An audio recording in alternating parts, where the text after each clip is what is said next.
There's some bird song somewhere. Is that? Hi, everybody. This is Marlene with Miami Ghost Chronicles, Stories of the Supernatural. How you all doing today? And today I am very excited to have an author of many, many books in the paranormal. He's from the UK. His name is Mr. Paul Adams. And he he has so many interesting books. I can't wait to get into that with him. But anyway, and this is a very good description. He's an established author. He hasn't written one book or two books. He's written several books, and the titles of some of them are "Haunted Saint Albums," "The Haunted Counties," and "The Enigma of Rosalie." And as a matter of fact, right before we started rolling, I was asking him about it because the case of Rosalie is a spirit child, and Harry Price, which was a paranormal investigator from the 1930s and around that time period, 1920s. This was one of his most controversial investigations, and it's remained a mystery for 80 years. He also has other current writing projects, which include a study of horror and the supernatural in Western music, which I got to talk to him, Paul, about that, called Music Macabre, a biography of the late Peter Underwood, and a horror fiction novel titled The Architecture of Evil. So it is fantastic to have you here today, Paul. How are you doing? I'm very well. Thank you very much for having me on the program. It's nice to be here. No, thank you. My pleasure. I'm going to ask you, Paul, what I ask most of my guests, which is obviously you've written books, but how did you get involved in the paranormal? Did you have a childhood experience? Was it something that happened as an adult? Well, most people do have this. They have a sort of an experience which they can't explain, and that sort of gets them on the sort of road to investigating the paranormal. With me, I mean, it sounds very corny. It wasn't like that. It was literally through reading ghost stories as Okay. a child. You know, there was a great series in England, the Armada Book of Ghosts, edited by a lady called Mary Danby, and they were just the sort of little spooky stories that sort of got my imagination going. So I read sort of fiction, and then later on, about 1977, I came across a couple of books by non-fiction titles by Hmm. Dan Farson, and they were about real life cases like Borley Rectory and Okay. places like that. And then I went on holiday with my parents down to a place called Sanford Orcas, which is a very small village in Sherborne in Dorset in the southwest of England. And there's a manor house there, which had, at that time, it had the reputation of being the most haunted house in England. Wow. And we were shown round by the tenant, who was a chap called Colonel Claridge. And he and his wife claimed that they had all sorts of paranormal experiences, seen apparitions Okay. and heard all sorts of things going back to when they moved in. I think they moved in there in about the mid 1960s. So I went down to this place, and it was literally like something out of a Hammer horror film set. It literally had like suits of armor and all this sort of stuff. And I walked around with my parents, and Claridge was there, and he said, "Oh, well, we see this person, this figure here, and this figure there," and that really got me interested in it. And that really got me interested in real life, hauntings and things like that. That the ghost stories that I read as a child, there were actually real things going on. So and it sort of went from there. Right, exactly. And the reason why I ask you this is because sometimes I've run into people, especially as children, where that experience does one of two things. It interests them more in the paranormal, or they do the exact opposite. They run away from it and they want nothing. They have such a bad scare Yeah. that they want to have nothing whatsoever to do with the paranormal. And I mean, I kind of did the same thing when I was growing up. I back then it was the as far as nonfiction was Hans Holzer, and he had a series of Oh, yes. books. That he would go to all these different houses, and he was bring over mediums like Sybil Leek, and usually they Trixie were, Allingham, wasn't it? Trixie Allingham was another one you yeah, worked with. he Yeah. had like different mediums that he would bring over, and was his way of communicating Mm, with the spirits, because back then, there's not the host of equipments or anything. He would use these mediums to basically talk to the ghost and find out who it is. And mm, then, of course, in through the years, it became a little bit more mainstream, and then you saw more mm, people getting into it, as far as the nonfiction, because there's always been mm, ghost stories. As a matter of fact, the fictional type have always been popular for many, many, definitely. many years. Yeah. And I myself, I have huge books of Victorian ghost stories around, those eight, because they're so Wrote the fantastic. best ghost story. The Victorians wrote the best ghost Oh stories. yes, yes, and of course everybody's name was an initial. Mrs. S, Mr. That's it. R. Nobody had a full name because even back then, discretion was very important. Yeah, definitely, definitely. Yeah, I have had a couple. I mean, I have had a couple of odd experiences in later life. Around about 1992, I bought my first house, which was a really old cottage in Mickleham in Surrey, which is about 20 miles south of London. And there, before I moved in, there was an elderly lady who'd lived there all her life, and she had moved out because she couldn't live on her own anymore. And when she lived there, the house had no electricity, so it was all Wow. candles and oil lamps and things like that. And I moved in, and I was there about a week, and by that time it had been updated. And there was power and things. And one evening, I went down into the cellar. It had a basement area, which was actually the largest room in the house. And I went down the stairs, and I came through this. It was like walking through a smell of candle grease, as if somebody had just had candles lit, and Okay. and it was this smell of candle wax.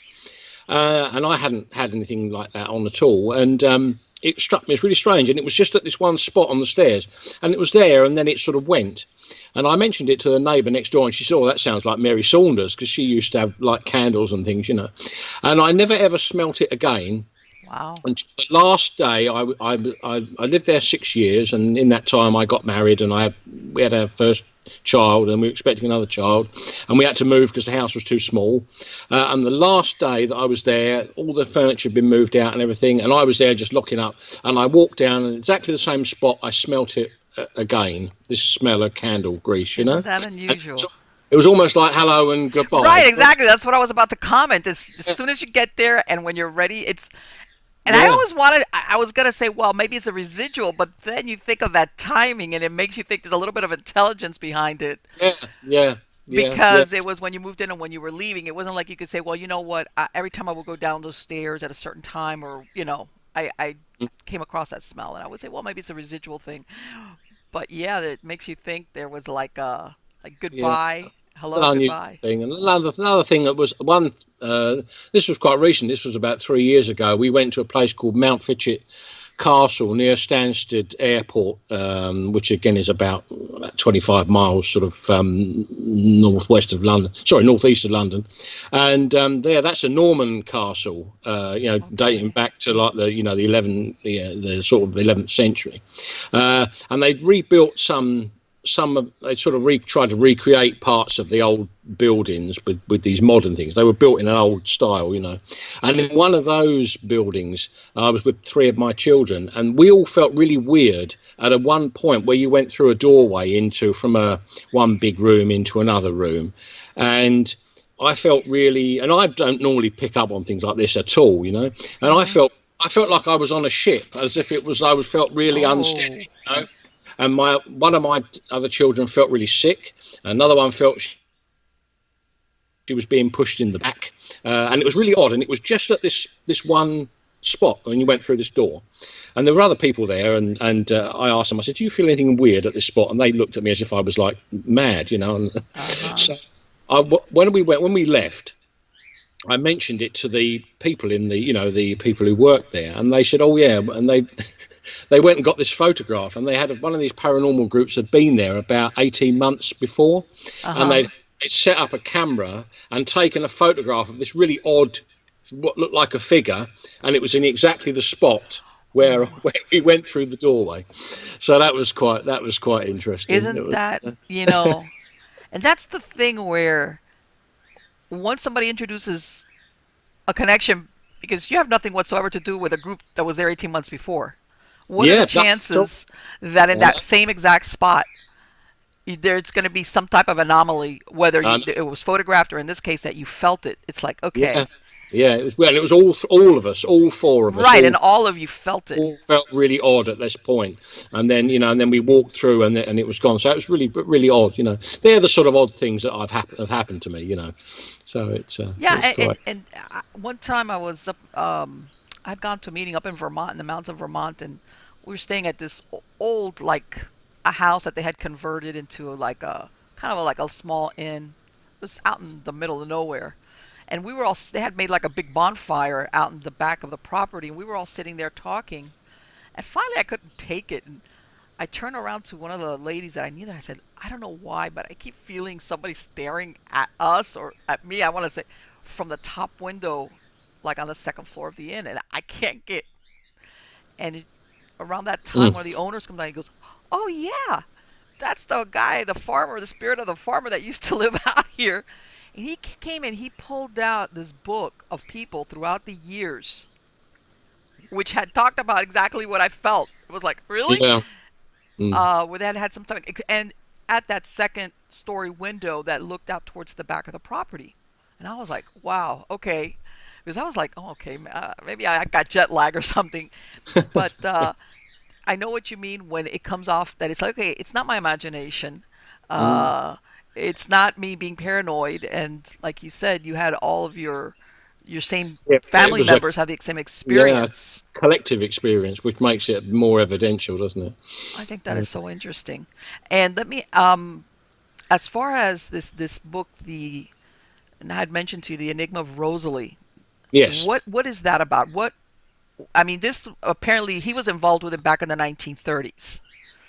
That's right. Yeah, Harry Price was the sort of in the 20s and 30s. He was probably the sort of the go-to man for certainly with the general public, was the sort of main man for to do with paranormal phenomena. He was well known with the newspapers, and if ever there was a case haunting or anything like that, the newspapers would always go to Harry Price. He was very good with publicity and promoting himself. He was a sort of a controversial figure, but he was very passionate about the subject. And this is a time when the sort of paranormal scene was very different from how it is today. In those years, up until I'd say probably just after the end of the Second World War, everybody was investigating spiritualism, seances and things like that. That was where organised psychical research was mainly involved. I mean, it sort of changed after the Second World War, sort of divided. I mean, the mediumship sort of fell off. Right. People started doing more statistical stuff. Ryan over at Duke University, over on your side of the water, and then so you had the statistical stuff and the and more the spontaneous things. Like the more sort of ghost hunting that we would look at it now. But in the 30s and the 20s, people were interested in seances and trying to, investigate mediums, especially physical mediums, who said they could materialize spirits and things like this. And this is where the sort of Rosalie case comes from. It dates from 1937, although Harry Price didn't really make it public until about 18 months later. And he had revived a ghost club, which is an old paranormal society, probably the oldest paranormal society in England. It dates from about the 1850s, but it's had various incarnations over the years. Price revived it in the 30s as a sort of a dining club where you went and had a nice meal in an expensive restaurant in London, and you had lectures on ghosts and things like this. And there he said that he had, about 18 months before, the end of December 1937, he'd been contacted by a lady who said that she'd heard him on a radio broadcast the previous month, which was incidentally about Borley Rectory, but it wasn't actually named. Because he was still investigating it then, and it was still a private investigation. But in the broadcast, he'd said a phrase. He said, "At this house, I can guarantee you a ghost." And the lady, when phoned Price up, said, I can guarantee you a ghost, but it's one much more tangible nature. We hold a seance meeting every week at my home where the figure of a 6-year-old girl that he called Rosalie always materialised. Okay. And she was inviting Harry Price to come for a one-off experience to meet and to experience the alleged materialization of Rosalie. So this is what he said had taken place. and this was on the 15th of December 1937. And subsequently, when he published details of the case, he described what had happened to him, but he never, because he said it was an agreement with the family that they didn't want any publicity. He never ever said who the people were or where he went and where the house was. He was somewhere in London. And so it always remained a sort of a mystery, because he describes in his book, a book called 50 Years of Psychical Research, which came out in 1939, he describes going to the house on a Wednesday evening in December, and meeting the family, meeting the mother of Rosalie, who was a French lady who had married an Englishman who had been killed in the First World War. They'd had a child called Rosalie who had died in 1921 of diphtheria, and she was a friend of the family. He calls them Mr. and Mrs. X. Mr. and Mrs. X, and there was a daughter, Miss X, teenage daughter, and he calls the mother of Rosalie Madame Z, so she's always been known as Madame Z. But he met the family, and then they retired to a room in the house where Price was able to, and this is the important thing with the Rosalie case, is that Price, who was I'd say he was probably one of the most experienced investigators of seance phenomena in England at that time, and he knew tricks of how if he was being fooled. So he was able to search the sitters. He was able to search the room. This is what he says. And he sealed the door. He sealed the windows, and he arranged the sitters in a circle in the room. There was actually a dog in the room. Actually, there was a dog which was in the room as well, but that wasn't disturbed. It was sitting by the fire. And he said that during the course of the séance, which was in blackout conditions, which lasted about 2 hours, for about 20 minutes of that, towards the end, he experienced the materialization of Rosalie. In the darkness, he felt something next to him. He was able to reach out and touch what he describes as a naked figure in the darkness, was able to feel its heartbeat.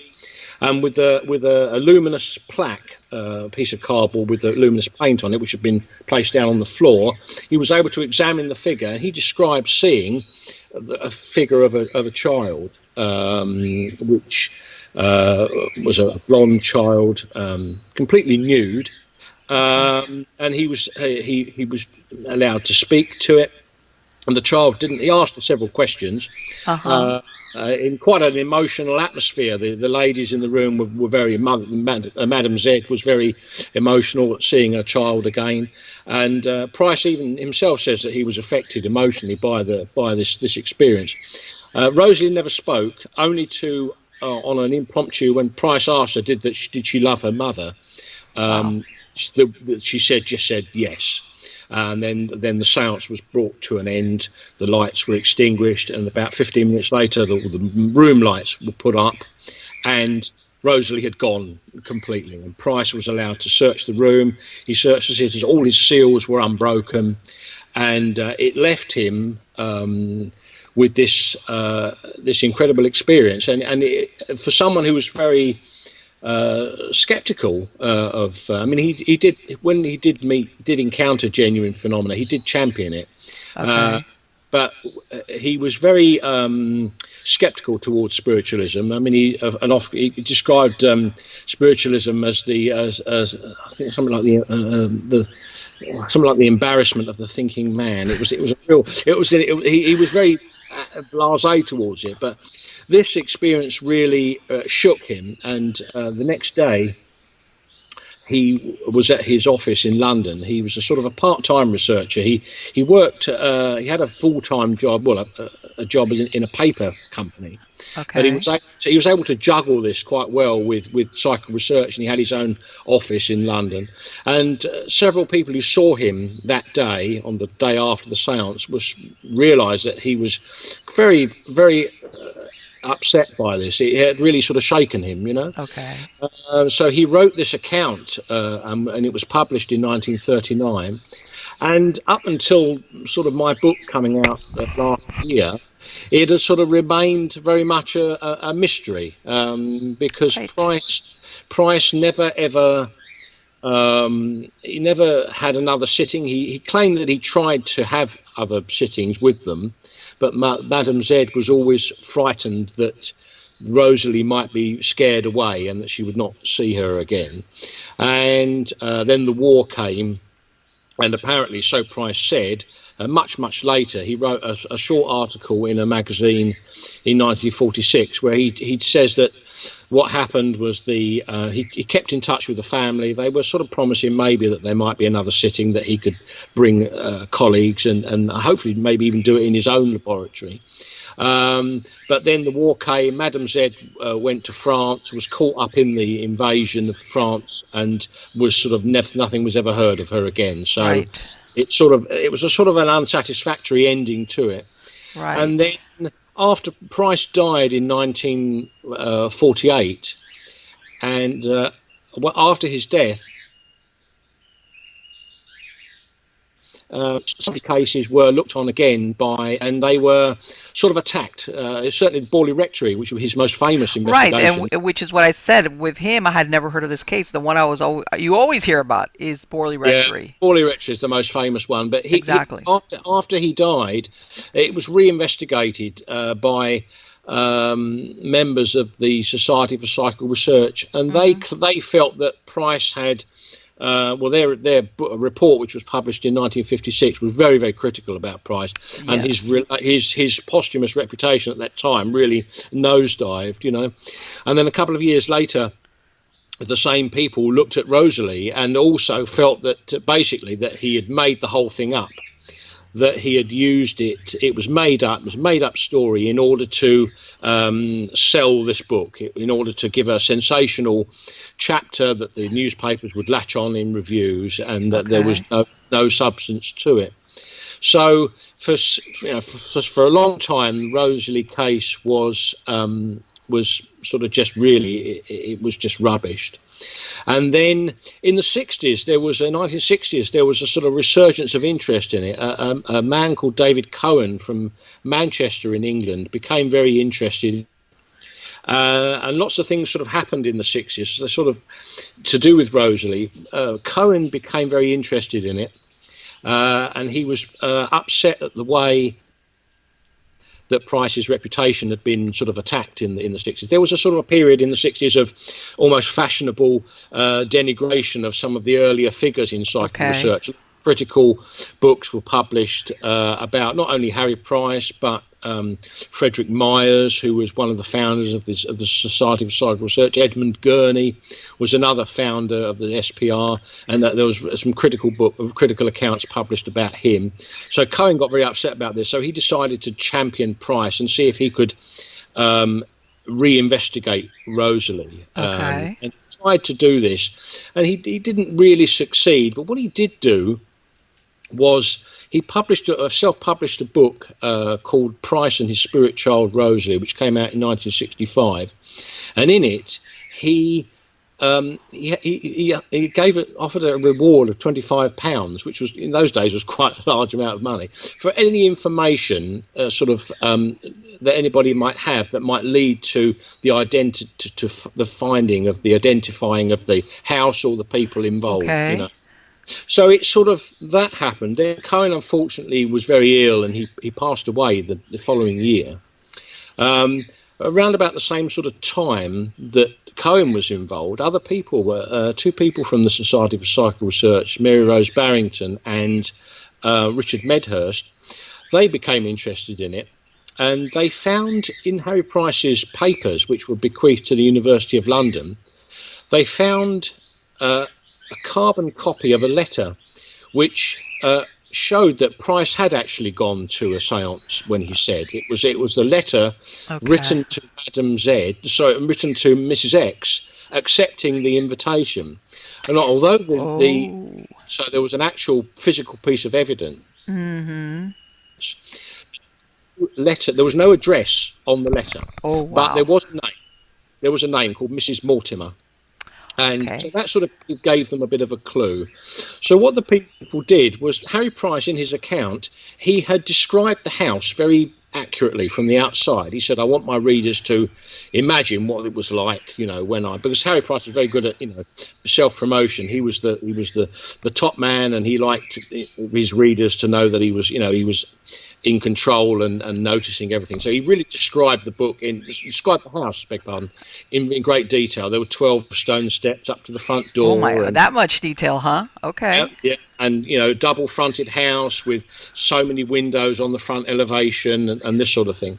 So what the people did in the 60s, Barrington and Medhurst, they copied out all of the Mortimers that were in the public phone book. Okay. In 1937, and then they went round and found all the some of the houses were gone because they'd been bombed and that sort of thing during the war.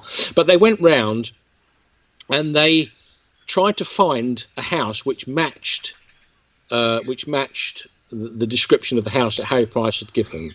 Okay. But they were unsuccessful. They couldn't find one. The only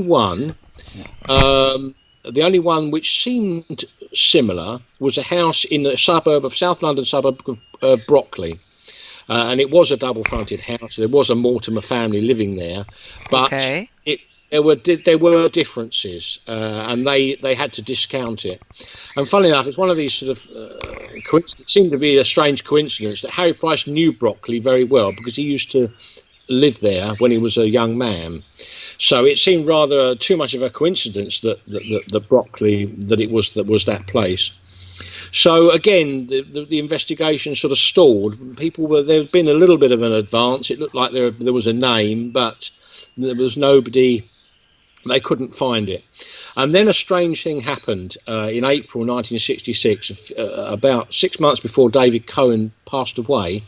He received an anonymous letter postmarked from London. It was anonymous, but the writer signed herself Rosalie. It was handwritten, and the writer claimed that she was actually the daughter of Miss X. She was actually the daughter of the family, and had been at the séance in 1936. And she confessed that the séance had been a fake. Oh. And she confessed that it was a fake, and the reason why it was a fake was that her father, who was worked on the stock exchange in London, had messed up, and he'd lost a lot of money, and in order to sort of bail himself out, he knew that a friend of his, this was Madame Z, was quite a wealthy woman. He made a pretense of investing money for her in some sort of non-existent business deal. He'd basically taken her money and sort of paid off his debts, but now he was left with owing Madame Z. So in order to buy himself some time, he knew that she was very attached to the memory of her daughter who had passed away. Oh, so I see. They decided to fake these seances and fake Rosalie to keep Madame Z sweet and happy while he earned enough money to pay her off. So it was a scam. This is what the anonymous letter... wow. So the actual lady with the dead daughter did exist. It was... Oh. Well, so this letter came in. David Cohen was convinced it was real. He was up. He thought, well, okay, I was hoping that there was some sort of genuine phenomena there, but he felt it was a genuine letter. But a lot of other people at the time felt that the actual Rosalie letter, as I call it, was itself a hoax. Felt that somebody was pulling David Cohen's leg, and that they'd gone through Price's account. They'd written this letter, and that itself was a joke. You see, so. It was sort of, again, there was an advance, but there wasn't an advance, Yes. So that was really how the Rosalie case was left. In the mid 70s, there was a little bit more interest in it. People tried to see if they could do anything with it. They had some mediums came and tried to psychometrize the letters, the Mortimer letter and the Rosalie letter, to see if they could get any information, but nothing really happened. And the case has sort of been in history until and since those times, Right. and I became very interested. I was interested in Borley Rectory from a long time ago, and I'd done a book on Borley Rectory, which came out in 2009. And so after that, I decided to. I thought I was have a go at Rosalie, and Okay. I wanted to try and just do a history of the case, and just because Okay. all these events that I've been talking about, they have been published in different books and different magazines over a long period. So I thought, okay, I'll do a history, and I'll bring all of it together and just publish this, write this book. And there was a sort of maybe a little hope in the back of my mind that I might be able to make some sort of inroad into it, but it was such a long time ago, and and all of the people involved would I be was going to say dead, they've all passed away, right?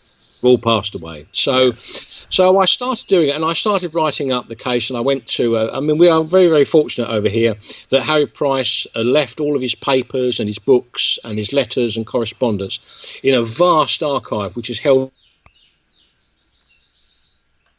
library, and it is one of the most important collections of historical psychical research papers here in the UK. Not only people like me go and look through its stuff, but it's it's a sort of a real history for that period.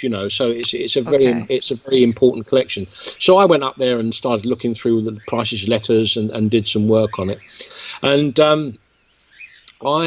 but I got to a point. I was managed to sort of write a sort of a history of it, but as reached a barrier. I couldn't go any further because I didn't. There were little indicators amongst some of the letters that gave sort of more clues that maybe Broccoli, where it may have been there, but there was nothing definite. There was nothing definite there at all. And this was some time ago. This was back about 2010 when I was doing this, and so I sort of put the case on the back burner, and I wrote other books, but it was always in the back of my mind that Rosalie might be, So about a couple of years ago, I decided that right, okay, I'm going to finish this book. I'm going to finish the history of it, and unfortunately, it's going to be left as open. But in that time, a lot of online records have become available.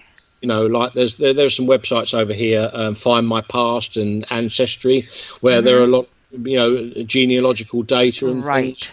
on there, which makes it a lot easier for people to research things. And one of these websites had put on some details of there was a census which was taken in 1939 in this country. Okay. Which was on the outbreak of war in September 39. They did a snapshot census to issue people with identity cards at the beginning of the war, and it's not a finite collection because people who are still alive aren't in it, and the records, if anybody people who have died within the past 25 years, their records are closed, but it's still a good it's a Yes. good Good snapshot. source. So what I did was I started to go through. I made a list of all the Mortimers in London that were in the 1939 census, and there were nearly 500 people. Oh, So I got all the people, and I went through all of their addresses, and I made a big list. It took months I can to make imagine. a list of all these people, and then I started looking at. Really, I was very sort of unhappy with the description that Price had given of this house. It seemed too contrived. It seemed made up to me. Mm-hmm. It was sort of proved because I'd found some letters in his archive where he said that the report that he published in his book was verbatim and uncorrected. He'd begun it on the night of the séance in bed at his London club, and he'd finished it the following day, and it had not been edited. But I found that it had been edited. Okay. He had changed some details, like the 12 stone steps that I mentioned going up to the front door. In that, he seems to have added that in because in the original version, it just says a flight of stone steps. Do you think he So did that to mislead in case anybody I wanted? think so. Okay. Yes, he changed things because he didn't want he felt it was too exact. Right. So, Okay. but I thought to myself, well, maybe some aspects of this house are some of it's right and some of it's wrong, because he described the house as being on a corner of a main road and a side road, with what we call an area at the front. In London, London houses often have a basement story, which you can see the front windows, you can see from the pavement, and so he describes it. So I went through and I looked at every where possible. I looked at every single house, and obviously I had the advantage that I could go on Google Street View and look at the houses. So I didn't have to actually physically go there like the other Okay. people did in the 1960s. And I went there and I looked at these houses, and I was making a list of all the people who lived, all these Mortimers, and I was more interested in the type of household, because the price describes it as them being quite affluent people. They had live-in servants. There was a cook there. There was a Okay. maid who answered the door. So they were quite a specific type of people. And Right. doing this, it was possible to eliminate the household that had been examined in the 60s, the house in Brockley that the other investigators had thought. I found that house was a house in multiple occupation. There were several families living in this one house. So Okay. that really ruled that out. And working my way through this list of people, I eventually came and I found a family that seemed to sort of fit the bill. Okay. And that was a house in Cadogan Square in Kensington in London. There was a Mortimer family living there. And they seemed to sort of stand out as the family fitted. This guy worked in the city, as did Mr. X in the story, and so they were my front runners, and they seemed to be. It seemed that they might be the people, Okay. but I was able to. We mentioned that Peter Underwood, who was a friend of mine and who was one of our great. Sadly, Peter passed away in 2014, but he was one of our big writers on the paranormal in the 70s and 80s, and he bequeathed to me a lot of his papers and letters before he died. He gave them to me, and he had in there was a photograph of one page of the anonymous letter that was written to Okay. David Cohen. The original has been lost, unfortunately, but there's a photograph of one page, handwritten. So what I did was I got hold of the will of the daughter of the house, of the Mortimers that I'd found in Kensington, and had a graphologist do a handwriting analysis of Oh, wow. writing on the will with the writing on the page of the Rosalie letter, and they matched. Wow. So, What a detective you are. Oh my so God. it was quite a moment where to think that there was that Harry Price had been sort of vindicated, because he did go to this place, and now we Okay. had an actual a place. Okay. And the story is quite complicated. These were the people involved, and now that the Rosalie letter had been proved to be real, you could see that the reasons were genuine, that it was actually a case of fraud, that the Mm-hmm. people. But it was interesting to do, and Oh, absolutely, because it's always, of course, he was attacked posthumously. He couldn't defend himself. And, yeah, of course, it's very easy to attack somebody's credibility when they're not there to challenge you or, that's right. and you, I believe in the summary of the work, it was like, did he know this was a fraud, or, or did he allow himself to be, I think initially he believed that he might have experienced genuine phenomena. okay, Um, because what happened in the Rosalie letter, this is the strange thing about the Rosalie letter.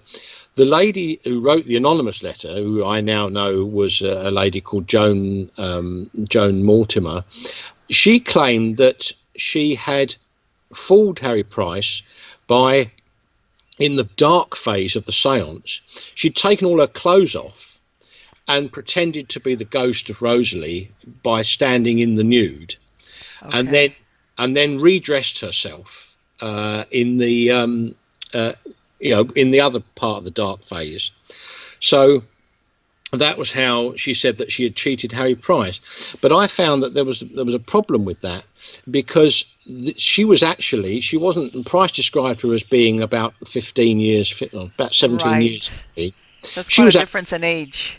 Well, she was actually 30 at the time, so there's no way. Oh, There wow. was no way that she could have done it. So Okay. what I feel that she did, she was even then she wasn't telling the exact truth. I believe that they had someone hidden in the room, and Okay. a good thing that I was able to do was the house and it still stands. This house in Cadogan Square in Kensington, very, very expensive property. It's been changed a lot inside. It's been completely remodeled inside, but outside it looks exactly the same. There were drawings that were up on the internet from the planning authority when the house was converted, when the house was refurbished, Okay. and I managed to get the drawings of the rooms, the plans of the room. And this is another thing where Price gives a rough size of the room in his account of the room, and if you take his dimensions and overlay them on the actual plan of the house, it fits like a glove. So the Okay. actual room, that's another thing. But Right. I noticed that in the corner of one room there was a little cupboard that was in the corner of one room. Oh. I think that possibly, even though I think Price just happened to have missed it. I think maybe the room was panelled, but I think they had somebody in that. I think they had somebody in that cupboard Okay. who played Rosalie. Now I don't think that they had a real child come out and do it. I think that was probably too risky. Now this is conjecture on my part, but it is Mm. sort of backed up with evidence. The the people who lived at the house, the Mortimers who lived at the house, they had a son called Roger Mortimer, who wasn't involved. He was in the army when the seances were taking place. He was in North Africa. But he later went on to become the racing correspondent for the Sunday Times newspaper over here. And recently, within the past 5 or 6 years, his children have published collections of their letters from him to them, and in it Okay. he mentions his father. He mentions the Mortimers, and in one of them he describes the sort of servants they had, and he describes them having a dwarf maid who Oh. was, I mean, they called her Minnie, but I mean it wasn't a real name, but they said they had a dwarf servant, a maid, and so I thought, well, it's conceivable that Yes. they could have got her to play the ghost of Rosalie, and in the dark, in the heightened atmosphere of the seance Of room, course. they could have, and That obviously is wow. that's the only thing that's That, slightly, yeah, you could think, okay, who did they use for? who did they use for it? But I mean, that is a possibility, and in those days, servants were treated a lot different. They were servants, weren't they? And it was like, you do this sort of thing, or you're out on your Right, ears. exactly. So that was one of the things. And another coincidence of the case is that when Harry Price's book, The 50 Years of Psychical Research, when that was published in 1939, it was reviewed by a magazine called John o' London's Weekly. And in it, the reviewer, Clifford Bax, for some reason, remember, I found the house was in Kensington. He Uh-huh. actually describes the review. He calls it the Kensington Ghost Girl. And I thought, how on earth did he know that? Did he know it? Is it a coincidence? Uh-huh. There is a possible. I think that it's one of those odd coincidences, because Harry Price, funnily enough, had two of his laboratories where he had his offices where he did his seance investigation stuff were actually in Kensington. Okay. So I think that Bax in his review had got slightly mixed up and knew that Price was from Kensington, thought Uh, that maybe the seance had taken place in Kensington at his laboratory. So it was one of these odd, right. It was just odd coincidental because of where his possibly, laboratories were at. yeah. So Wow. that was an interesting thing. So what I think happened, I think that the sort of the tale of the tape is that when Cohen's book came out in 1965, offering the reward for information, he actually put a little bit at the bottom of one of the pages and said, mentioning this review by Clifford Bax, the Kensington Ghost Girl, and says in a little footnote, it wouldn't surprise me to know that to find out that the seance was in Kensington. So I think when the lady, the real Joan Mortimer, Exactly. somehow she came across this book and thought, my goodness me, they're onto me. She's like, what? And at that time, her mother was still alive. Her father had Okay. passed away, but her mother was still alive. So I think, again, to protect the family or that sort of thing, she wrote trying to sort of push them away by saying, look, it was a fake, I did it, but I'm not going to tell you anymore. And she introduced some sort of red herrings, if you like the idea of her taking her clothes off in the seance and that sort of thing. Right. You know, so it was a sort of a strange mystery. The only thing that I haven't been able to find out is the identity of Rosalie herself and her mother, Okay. Madame Z and Rosalie. For some time, I had a real strong front runner, a lady by the name of Jane O'Malley Keyes, who was known to the family, and she seemed to sort of tick a lot of the boxes in that she was associated with France, and there was a connection with the family. But unfortunately, although she had 5 children, none of them died in childhood. So so unless she had a child that did die and it was covered up, or it was it was just never recorded. So so that's the only thing that is still outstanding, and maybe one day I might be able to make another inroad into it, or somebody else might come along and there might be some information, but at the end of the day, the case has been sort of that is such an interesting case, because and I see now what you meant, that it spans 80 years in the sense of even back then. And then, but I could see what you said, that the daughter at some point probably was thinking, oh, the next thing I know, I'm going to have somebody knocking on my door. She's going to have ghost hunters knocking on her door. And she says, like you said, if I make it, the ghost interest will disappear and they'll forget about it. That's right. I mean, these people were very well connected. I mean, they had friends who were friends with royalty, and they all moved in all these sort of big high circles. I mean, Kensington, they would have been very embarrassed if that would. Yeah, so that's why they did it. So obviously, but now the sort of cat's out of the bag, so to speak. But well, or like you said, let's say they did use a servant. Okay, maybe also she was thinking the last thing I need is for this person, if they were still alive, maybe. Yeah. To, for somebody to investigate it further. I could see where she said, I have to stop this quick. Yeah. Because the book came out in about the middle of 1965, and the letter was written about 6 months later. So she'd obviously come across a copy of it. How she did is a bit of a mystery, because the book was actually self-published. It wasn't published by a major publisher. It was published by Regency Press, who were what they used to call a vanity publisher over here. And because reviewers knew that it was that sort of book, it didn't tend to get reviewed very well. So the book was quite an obscure title. So, but somehow she managed to see it, or see a copy of it, and the story, and it went from there. But you stop and you think about it. If you ever, as an adult, you realize your parents did something like that, those circumstances that they're like, oh my God. and think about it, even though you don't live your life, you always have that hanging over your head. Yeah. What if this ever explodes? Yeah, the skeletons in the cut, isn't it?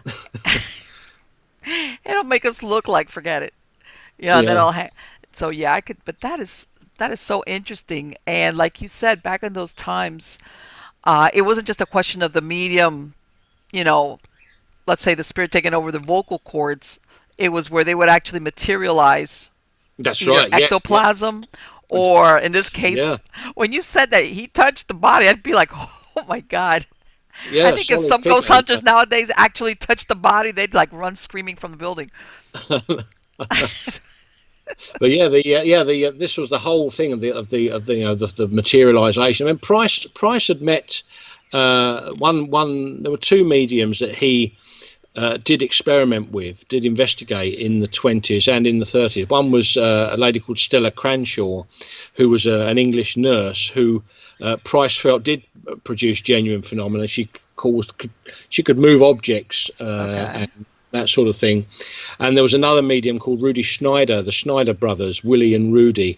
Willie was a physical medium. Rudy was a more powerful medium. He came to London in the early 1930s. Price had sittings with him, and he was convinced that Rudy had produced genuine phenomena, that objects had moved in the seance room, and that they had seen partial materializations of arms and faces, Uh-huh. coming out of the seance cabinet. So Price was convinced that materialization phenomena was possible. It was just, and I think that's why he was so initially by the appearance of Rosalie. A Yeah. seance, a seance that took place under his own control. Under his own conditions of control. Right.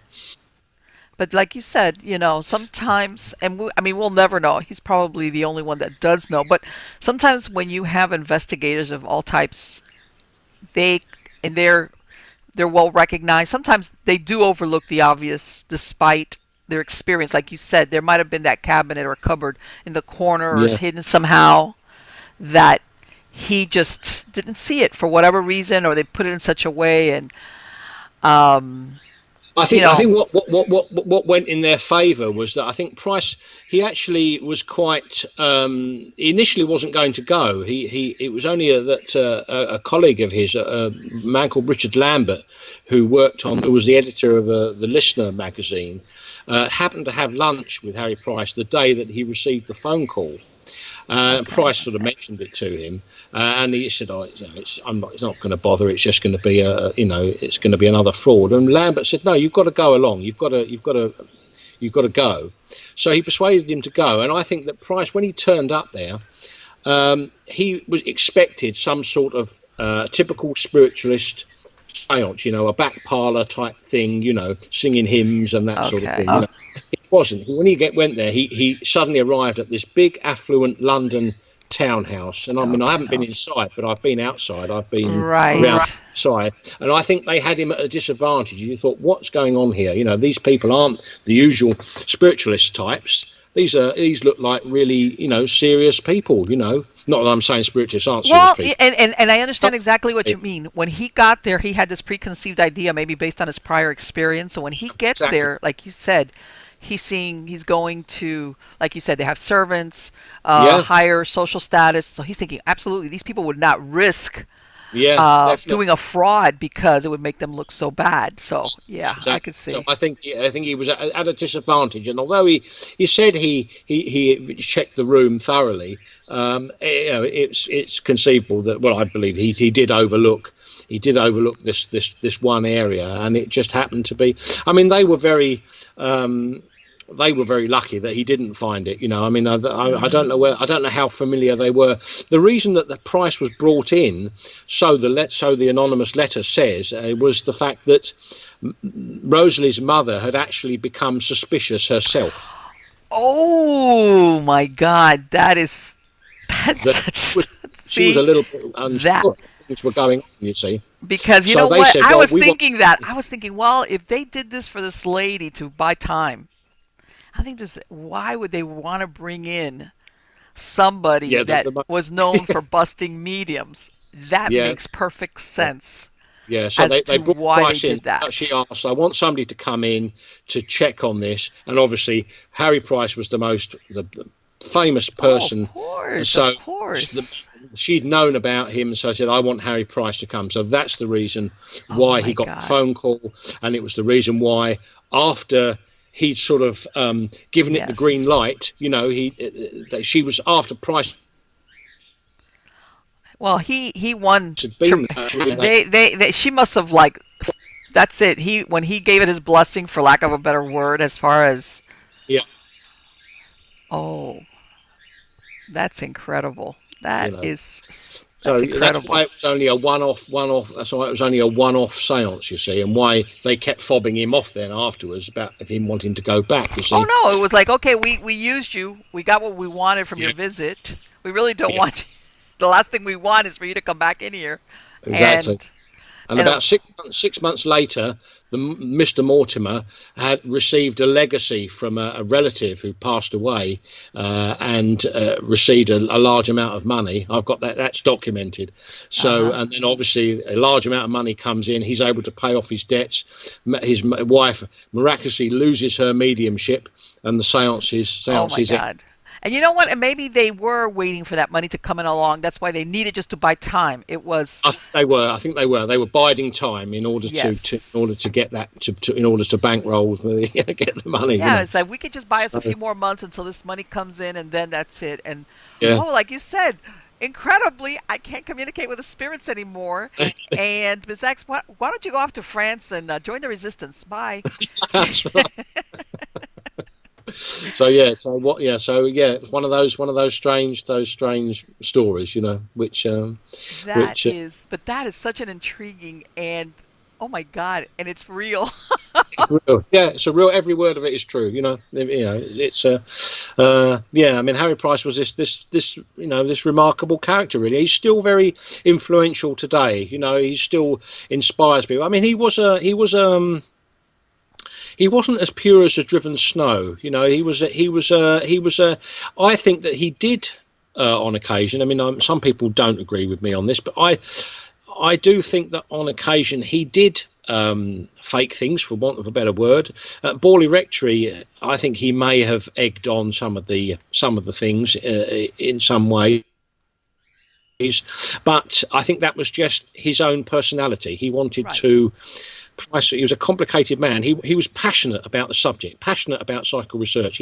He'd found the subject in his early 40s, and he became very enthralled by it. But he wanted to do it under his own terms, and he wanted to be the big Yes. man ahead. And if you sort of crossed him, he came down on you like a ton of bricks.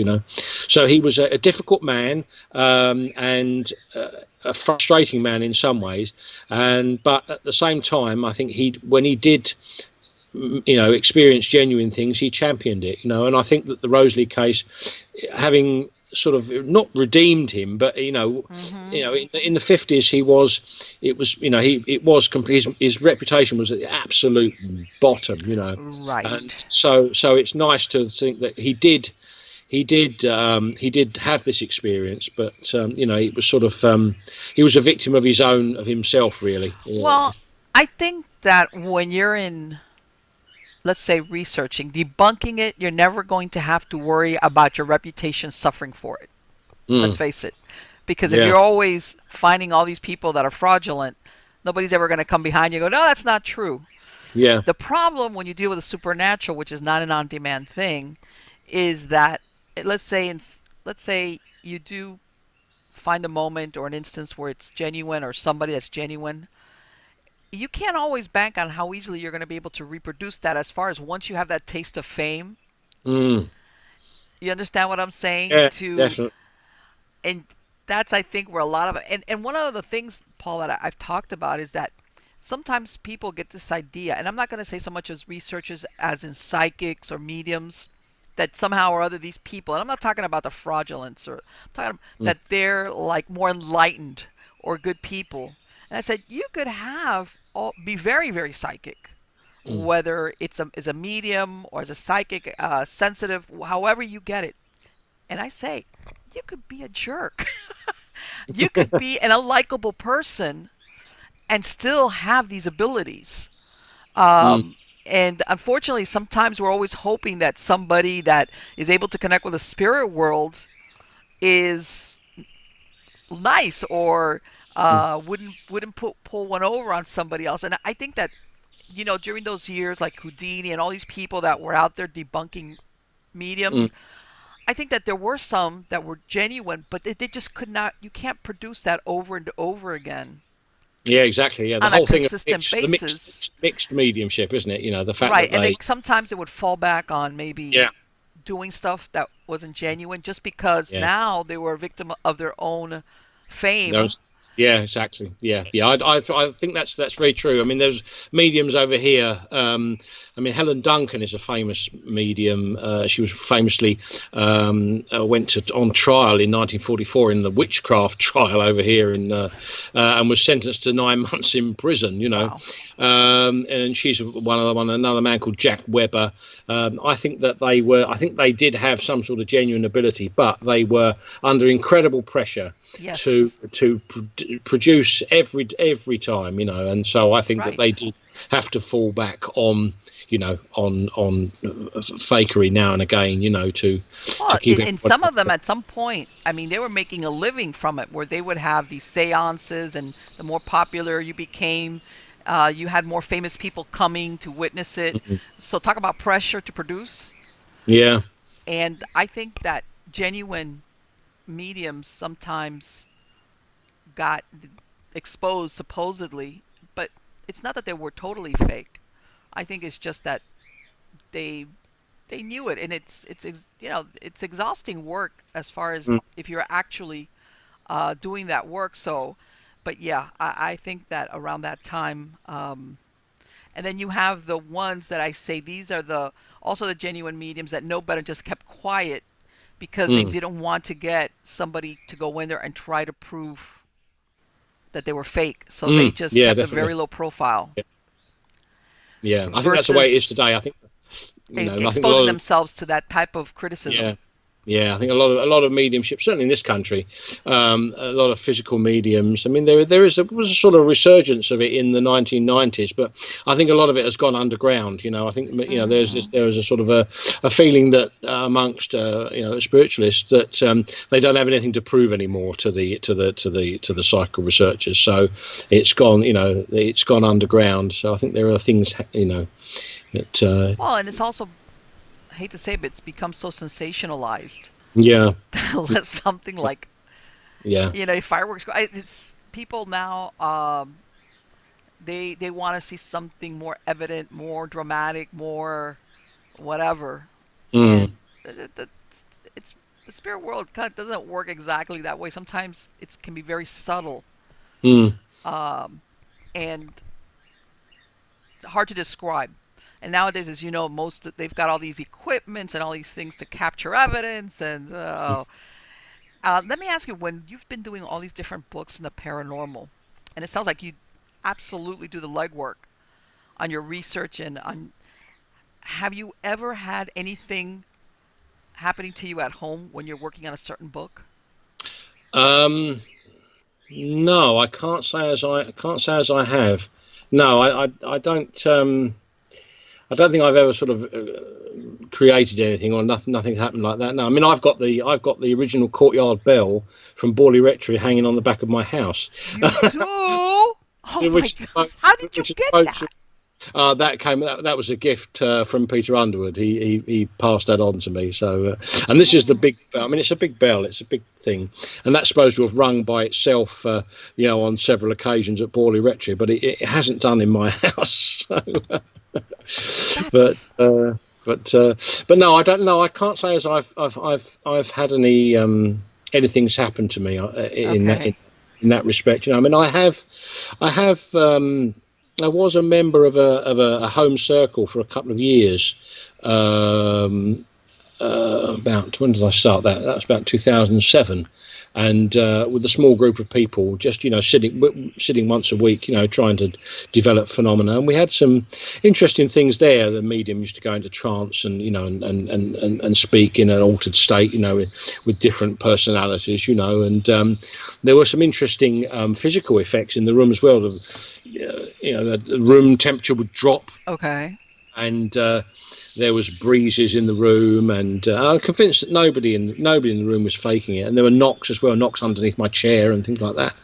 So that was quite interesting. But no, I've not had anything happen to me while I've been working on a book, thankfully. Let me ask you, what has been, what experience have you ever had? Whether you were looking for it, when I say looking for it, being in a paranormal setting or not looking for it, but sometimes that does happen. Well, I had one odd thing happen to me, and I tell the story. I've told the story a lot, and I don't know whether people believe me or not. I don't know, but every word of this is true. I think it's one of those things. I think it may be a huge coincidence thing, but I'll tell you the story. Yes. This goes back to when I was at school. And I was probably aged about 15 when this took place, and we used to mess around with a Ouija board, at lunch times, as people do, now and again. And we had this thing going in a little room, off of one of the art rooms. And we were supposedly, it was the typical, glass with the circle of letters, that sort of thing, And we were supposedly in touch with an aircraft pilot who was shot down over North Africa in his Spitfire in the war, Okay. And he gave a name, which subsequently I've researched, and the name is. There was nobody of that name and under that thing, but this we were supposedly in touch with this communicator, and after it had finished, the bell went, and we packed up, and we went off, and we had a game lesson. We had a rugby lesson on the school playing field, so we go out, and I hated rugby. So I sort of tried to keep away from where the action was, So I'm standing around doing nothing, and there's another lad called Robert Turner, his name was, and he was standing about 100 yards away from me, and I was standing there, and all of a sudden I heard this airplane engine noise, and I looked up, and a Spitfire plane flew over the pitch, over the football pitch, rugby pitch, and Oh my God. and it didn't disappear, but it went out of sight behind some flats on the other side of a railway line. And I stood there and I thought, I don't believe I've seen that. That's just stupid. And then I looked across, and Robert Turner says, "Did you see that?" And I said, "Yeah." And he was like well into the war, into like all the army stuff and air force and stuff. He said it was a Spitfire plane, and I said, "Yeah." And at that time, there were only 7 Spitfires serviceable. I was about to say, flying. what were the chances? There were 7 Spitfires serviceable, one of which was bright red, because I'd seen it at an air display a year or so before. So yeah, that was one of these. I mean, I tell the story for what it is. Every word of it is true. Whether that was something, I don't know, a coincidence or whatever, but it happened, and it was an odd thing, and it's never That's happened very to me odd. again, And some of those are the best experiences. Unexpected. You weren't looking. It's like, I know, it's spontaneous things, isn't it? I think that they are some of the things that happen spontaneously to people are the. yes. I'm a bit sceptical. I'm not putting people down who do investigations and things like this. I think there's a lot of genuine people who are really, really committed to getting evidence and stuff. But I find that sometimes the things that happen when you least expect them, people Yes. describe some of these cases that are things happening to them, I think they are some of the most convincing things, but it certainly happened to friends of mine. A very good friend of mine had an experience when he was a boy, when he was about 10 years old, in a house in Camberwell in South London, where there was a funny family there. They were a family, and nobody ever talked to any other about it. So people were experiencing things, but nobody was telling each other, And there was footsteps up and down the stairs, and my friend was sitting in the kitchen, coming home from school, and heard footsteps coming down the stairs, walk along a passage towards the kitchen where he was sitting at the table, and literally like something out of a film, the door creaked open and there was nobody there, and he just hightailed it out. I bet. He was out there sitting in the garden, and his grandmother came home, and she said, "What are you doing sitting out here?" And he said, "Oh, I'm just sitting out here, And they looked at each other, and he realised that she knew that something was going on, and she realised that he'd seen something. So they were, Exactly. It's these spontaneous things, which I think are really, really interesting, and keep us enthralled in this subject. I know. Yeah, I've heard of that, especially when it's several kids and everybody grows up and they move away, and then one day the conversation comes up and then everybody talks about their experiences, like, that happened to you too? Yeah. Yeah. And the parents don't say anything because they want to protect the children, and yeah. but they only come about like sometimes 10 or 20 years later that everybody actually confesses to their experiences. Yeah, they were all hearing things. His father would would hear would. It seemed like somebody was getting up and walking up and down the stairs in the house. It was a big old house, an old Georgian place, really old, but actually used as a local authority house. It was it was a council owned by the local council. But and he would go out, and all of the kids were all asleep in bed, and people were hearing things like that, So it was a strange thing. So. But I've never had anything like that happen to me, I'm afraid. I mean, I had experiences that when they were occurring, I didn't think they were. Then later on, when I thought about it, as a matter of fact, when I got older, I said, you know what? That was that. Yeah. But when you're a teenager, sometimes you're thinking about everything but supernatural or paranormal or anything like that. You're wanting to talk to your boyfriend or your girlfriend or your friends, or you're caught up in different things. Let me ask something, Paul. That the book now, the fiction one, The Architecture of Evil, is that's on the back burner. That one is. It is, okay. And I know sometimes fiction is more difficult in the sense to write. You're telling me. I find. I've always wanted to be. I've always been interested in writing since about the age of about 11. Yes. When finally, a couple of coincidences in my life. I've two people who were very influential to me in terms of writing, Peter Underwood and a British horror writer called Guy Smith. And funnily enough, in later life, they were very good friends of mine. I've sort of got to know them, the sort of horror, the sort of fiction. I've always wanted to write fiction, but I find it so difficult. I find it a real whereas non-fiction, I find you research, you bring facts together, and you try and it's more like the description of events versus but dialogue when you actually create characters and make them real and make them interesting. I find it thing. So I've hopefully I will get back on with that at some point. But I'm doing the sort of, I've got loads of irons in the fire as usual. I'm doing a biography of Peter Underwood. I'm interested in doing a book on. I love the mediums. I love the Victorian mediums. So on Florence Cook, who was a famous Victorian medium from the 1870s over here. She was famously investigated by William Crookes, the scientist. So I'm interested in doing a biography of her. So that's one of those books as well. And what is that about the Western music? Oh yes, that was. Oh my God, what is that? That sounds so interesting. I'm just interested in. I love music. I wish I could play better than I do, but I just wanted to sort of do a collection. I did a book called Written in Blood, which was about vampires in British culture. That came out about 3 years ago, and that was all like films, stories, supposedly real life, encounters and things like that.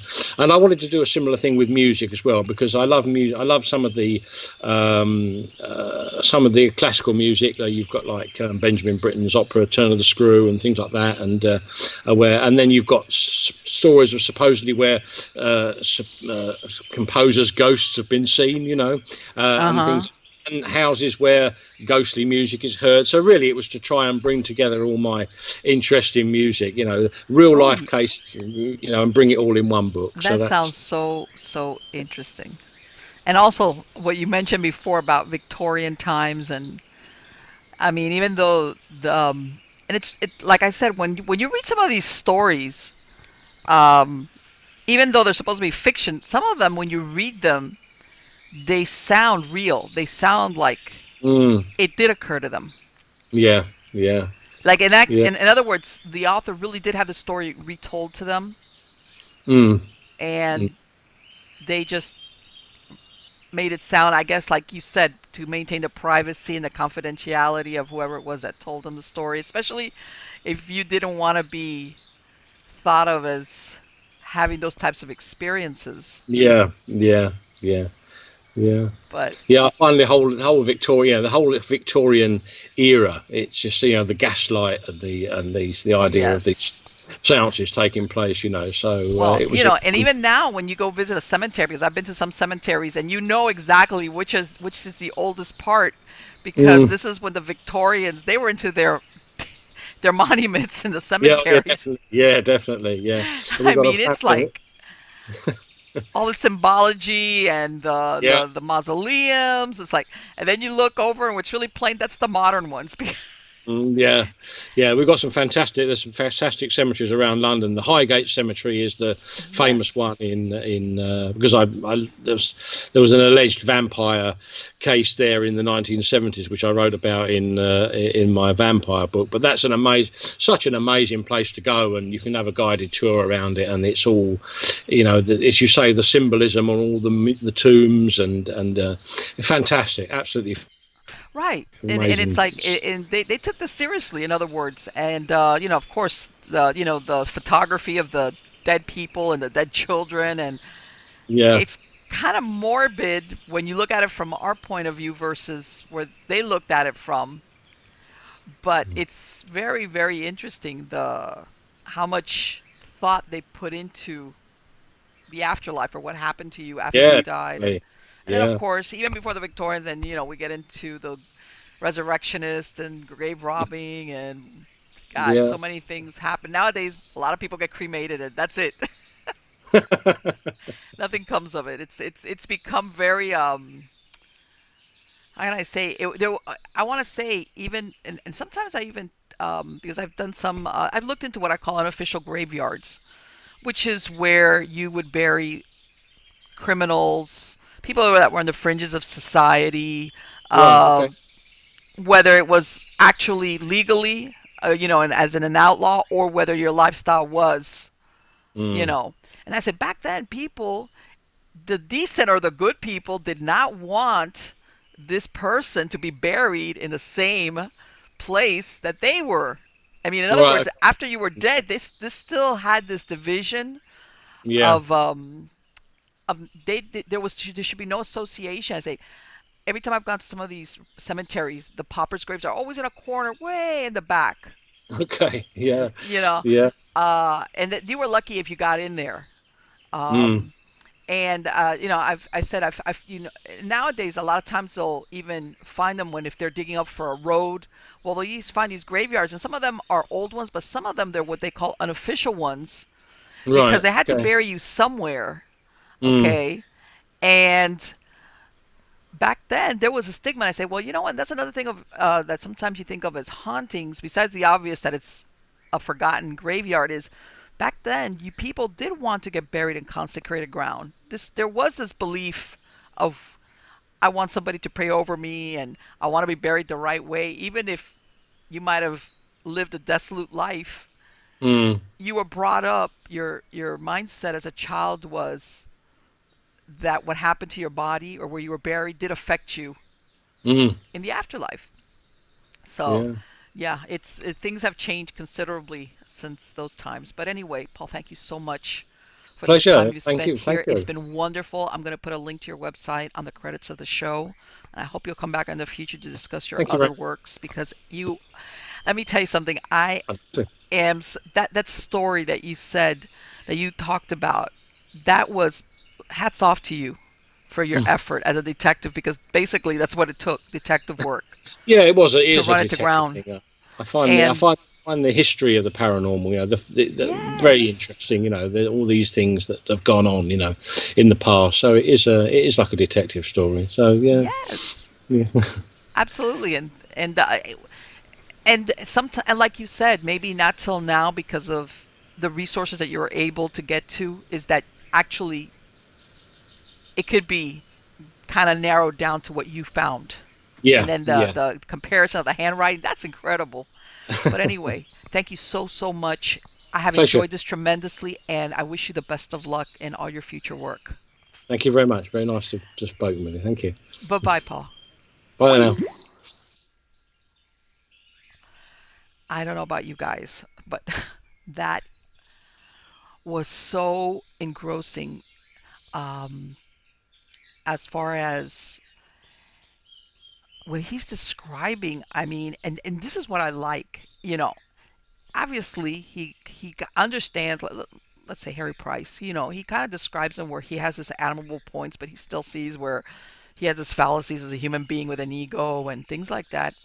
And what I like is that he took this to where it led, which was that yes, that they had faked this, and of all the reasons, money, of course, and these people also, because of their social status, they had this reputation that they had to maintain, and I'm sure that this would have stained the family's reputation, especially back then, if any of this came out.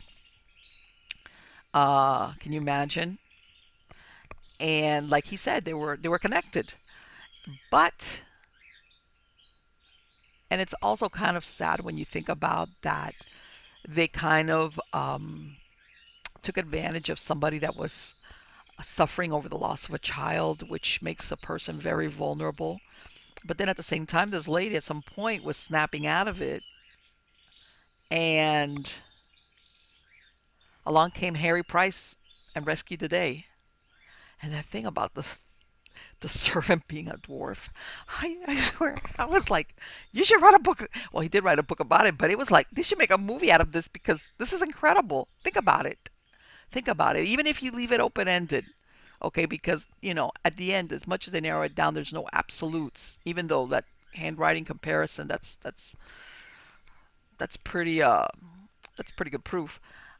Still, it's like all these things that have taken place, like he said, throughout 80 years. That is, I'm telling you, that would make a good movie. That would make a great movie.